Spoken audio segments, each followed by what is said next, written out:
Λοιπόν, αυτή είναι η πυραμίδα Ε233 που καθορίζει τα σύνορα Ελλάδος-Βουλγαρίας. Τώρα βρισκόμαστε από την πλευρά του Ε, που σημαίνει Ελλάδα, και με 2 βήματα περνάμε από την πλευρά της Βουλγαρίας.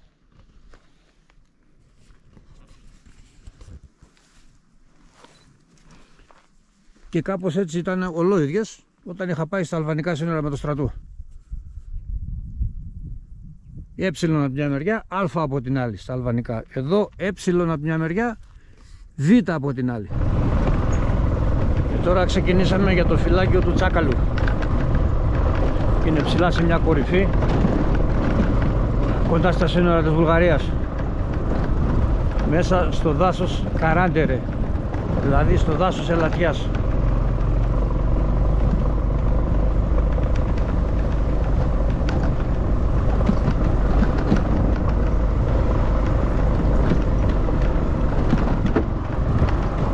Και ρέα στο πουθενά.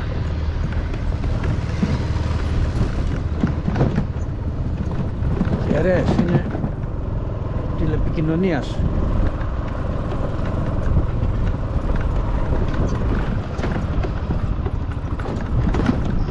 Σαν να φτάσαμε.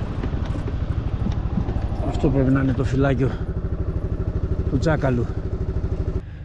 Λοιπόν, αυτό είναι το φυλάκιο του Τσάκαλου, ακριβώς στα σύνορα με τη Βουλγαρία, στο νομόδρά μας. Κάποτε αριθμούσε 12 άτομα προσωπικό. Σήμερα εγκατελειμμένο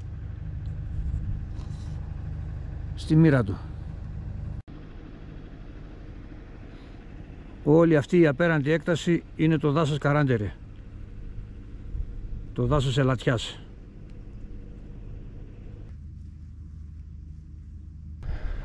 Να μπούμε λίγο να εξερευνήσουμε το φυλάκιο.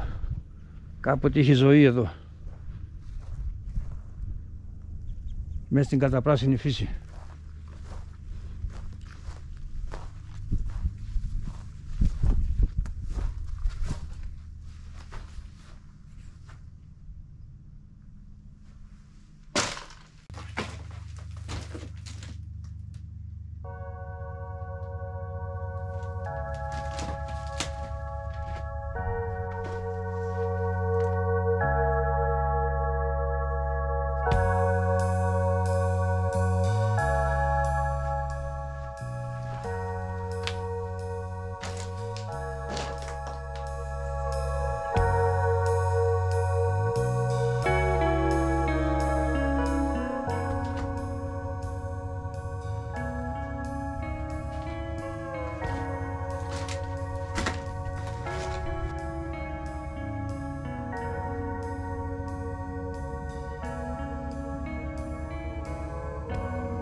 Πάμε να ανέβουμε και εκεί στην κορυφή του βράχου που κυματίζει η ελληνική σημαία.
Κορυφή Τσάκαλος, ακριβώς στα σύνορα. Εδώ βλέπουμε το φυλάκιο του Τσάκαλου που είναι στην ελληνική πλευρά και από εδώ ατενίζουμε τη Βουλγαρία. κάτω είναι το πιστάκι του Αγίου Αθανασίου. Το έκαναν... Στο βάθος φαίνονται και δύο χωριά βουλγάρικα.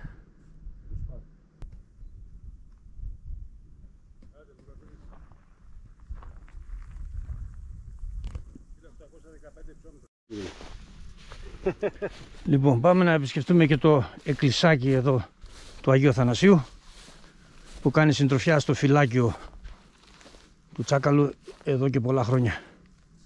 Είναι σε κακή κατάσταση βέβαια, εγκατελειμμένο.